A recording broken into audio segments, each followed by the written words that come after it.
You know, honestly, with a figure, sometimes you just want to talk about the figure. And that's my plan today.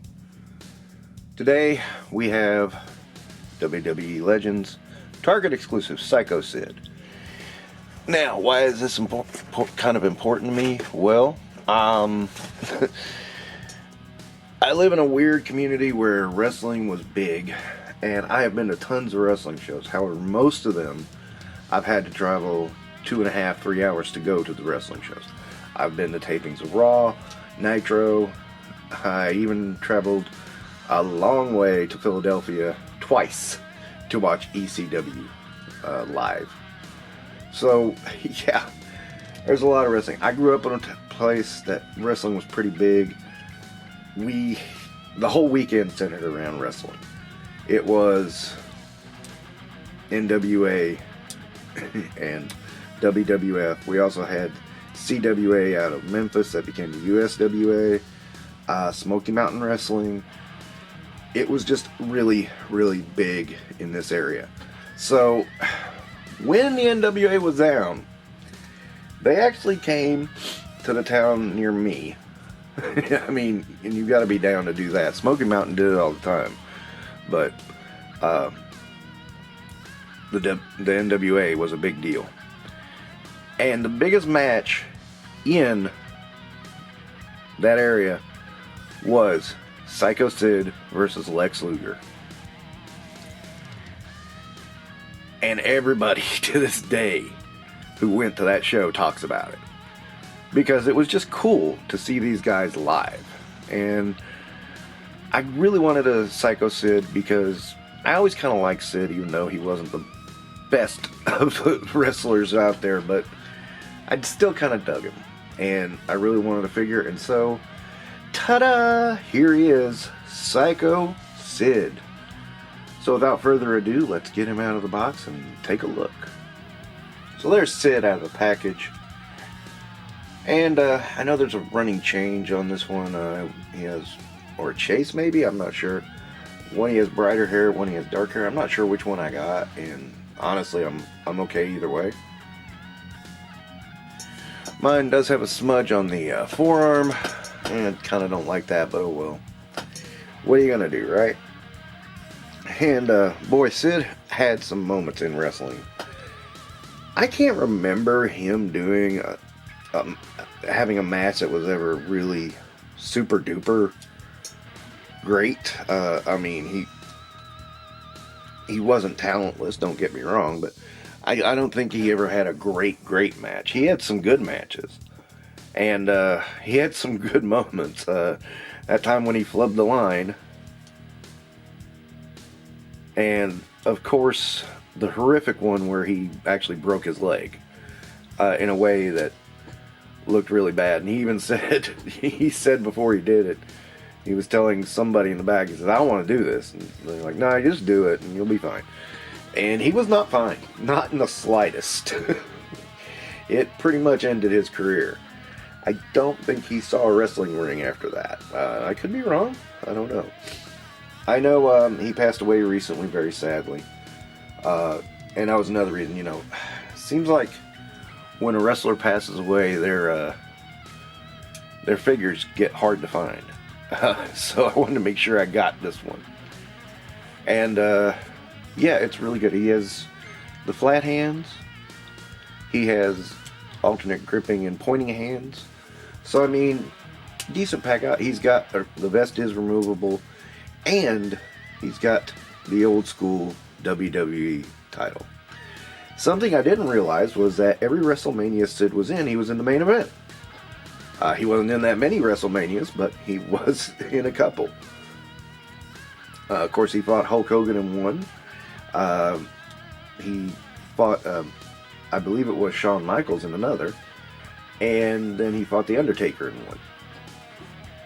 So, he's got quite the resume. He probably has performed with more of the top talent in the world than most superstars. So, he had something. Okay? He wasn't like the best wrestler, but he had something. Of course, he was imposing. He was 6'10". How can you not be imposing at that height? There's no way. But just being big and tall is not enough to get you anywhere in the wrestling world. There's plenty of guys who were plenty tall and plenty big, and they got nowhere. So, you know, he had to have something going on. He always did look a little bit crazy, a little bit off as a rocker, and, you know, that helped him a lot. Because not only did that make him physically intimidating, that made him mentally intimidating. Because with all his huge size, you didn't know what he was going to do with it. And he looked like he could snap on you at any moment. And that was some brilliant stuff back in that day. And it's brilliant stuff today. I don't think any wrestlers currently have that kind of personality that comes off from just their own actions. I could be wrong, but I don't think so. I can't think of anyone, you know, that you just think is gonna lose it. Another big moment was when Goldberg flattened Sid's car, and he threw that fit on top of the crumpled car, and it was hilarious. It was funny as hell. And people talk about that to this day, that it was one of the funniest things they ever saw on any WCW show.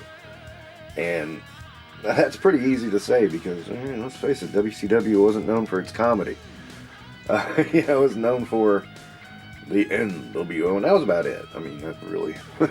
That and the Luchadors.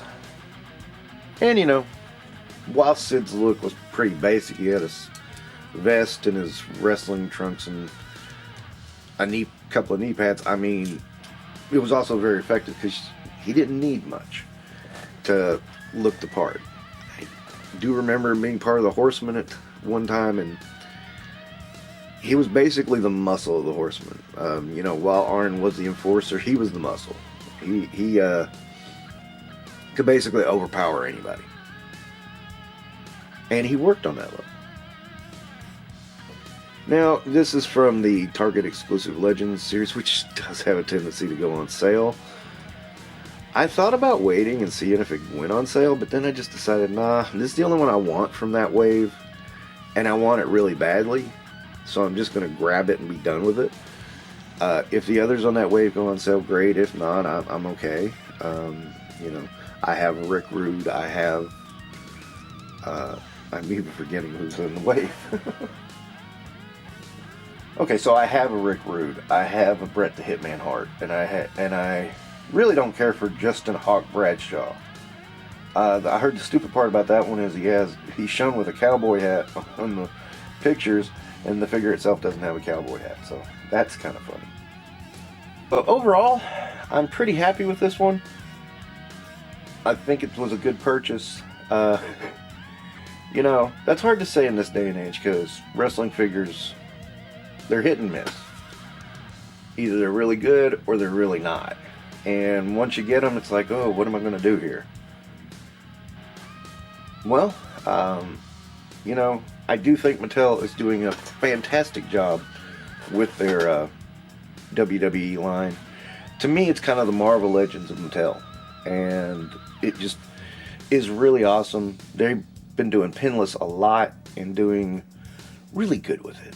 So yeah, I'm happy. I don't know about the rest of you. But anyway, that's my look at Psycho Sid. And this is Psycho Sid from when he was in WWE. Really doesn't matter because he pretty much looks the same all the way around. And they have not done this figure in a long time. I think the last one they did was like 7 years ago or something. So it's good to see him back. Shame he had to pass away before the figure was released. But cool to have him. So anyway, that'll wrap up this episode. Don't forget to do all the YouTube stuffs, and you guys take care.